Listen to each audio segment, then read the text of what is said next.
Wow, couple, this kid right here, 4.24 40, unbelievable. We thought he was going to break the record, but he didn't hold his second run for 3 seconds to start. So Eric Stokes, cornerback from Georgia, was a big takeaway. Brandon Smith, 44-inch vertical, 11-foot broad jump, super explosive. And this kid, Amari Rogers, wide receiver for Clemson, Trevor Lawrence's #1 guy. This dude was sensational running routes. And then the last guy is Carey.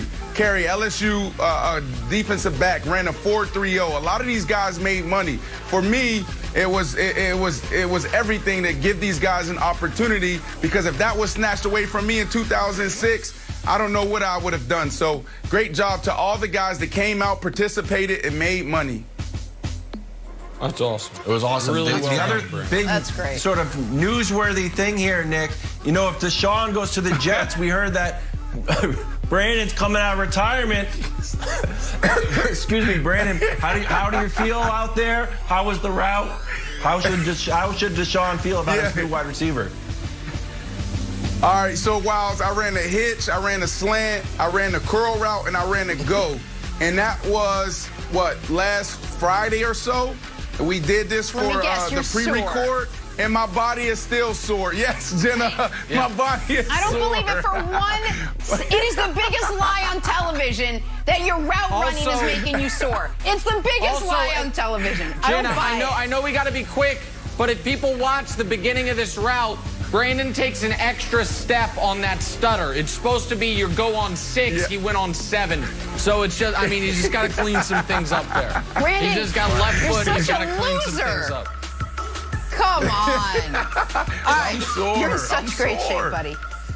Let's head to one of Brandon's former homes, Chicago, where a report has the Bears prioritizing a run at Russell Wilson. And why not? They need a franchise quarterback. Russ is a franchise quarterback. According to my 20-second script here, it all fits perfectly. Former All-Pro running back Brian Westbrook with us now. Brian, would the Bears be instant Super Bowl contenders with Russ?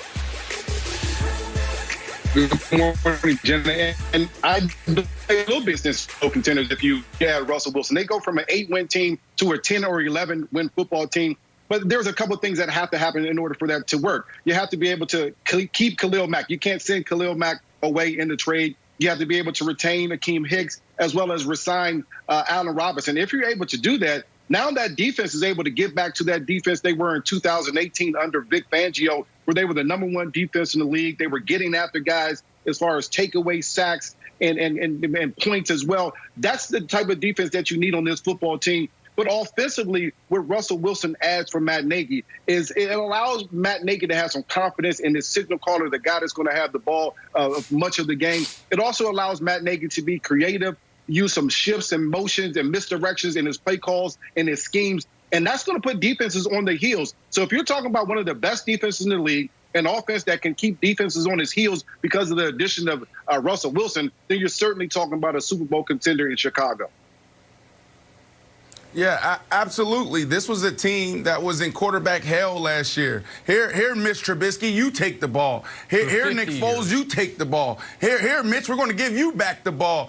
So, yeah, when you look at that defense, I know they finished, around 14-15, but at the end of the day, I'm going to be honest with you, you could have gotten more out of them. That defense was sitting on the sideline seeing Mitch Trubisky take the field. They were like, you know what, we don't have a chance. And you didn't see them play up to their ability.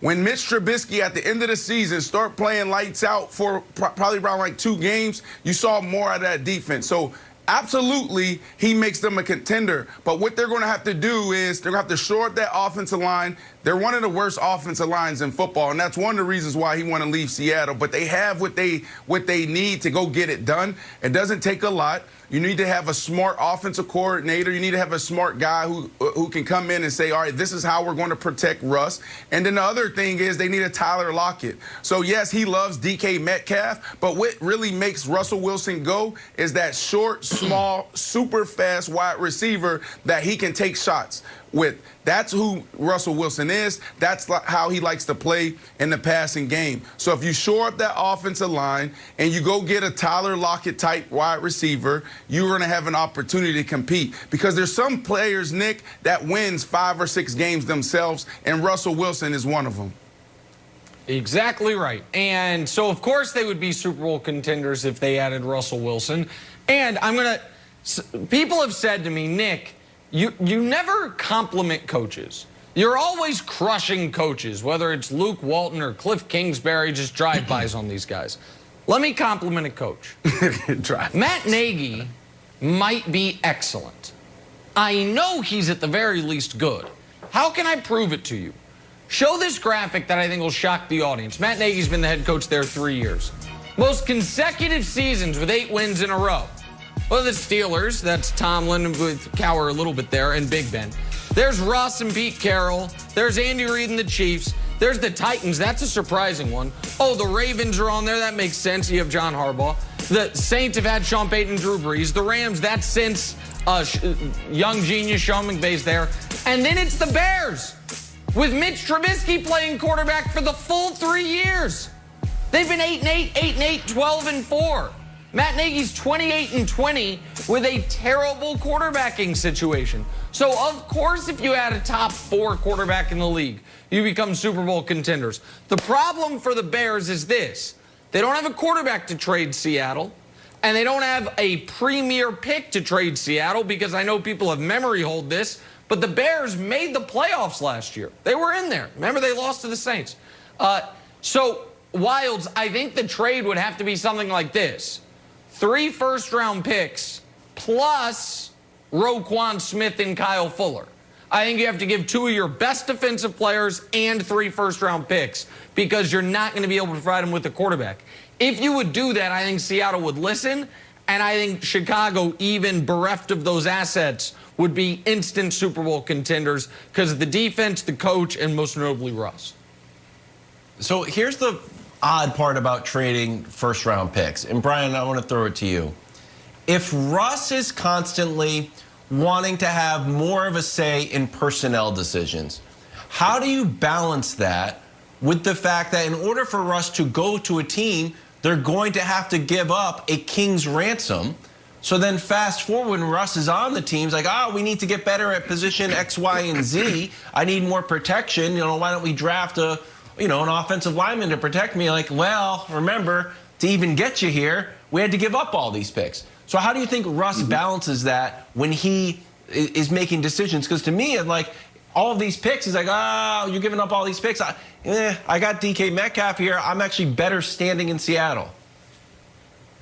Well, yeah, so what Russ is going to have to do, he's going to have to carry a little bit more of the load there in Chicago than he had to do in Seattle. They had a great run game in Seattle when they got that going, and they had 2 receivers on the outside that were just dominant when you talk about Lockett and DK Metcalf. So he's going to have to carry a little bit more of that load. But, yeah, you're going to be trading away some draft picks, probably first-rounders. That means you got to hit in the 2nd, 3rd, and 4th round. There's some great players in those rounds. Some of those guys that were at Brandon's combine deal there this weekend, they're going to be drafted in those rounds, and those guys are going to have to come in and contribute early. That's what Russell Wilson has to be thinking about. We're getting a much better defense, a much more creative offense, the ability to do a lot of different things offensively that they just weren't willing to do there in Seattle.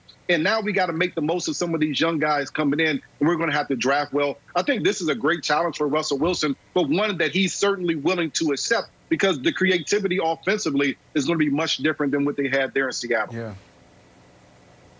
Or B, Russell Wilson can do what James Harden did.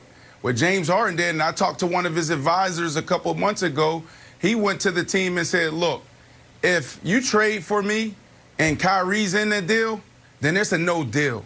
So Russell Wilson can actually put on that general manager hat and take that seat that he wants in Chicago, in Lake Forest right now, before he even gets there. And you say, look, here's what we can offer. And Khalil Mack is not one of them. So I think that's what he does, is he actually takes a page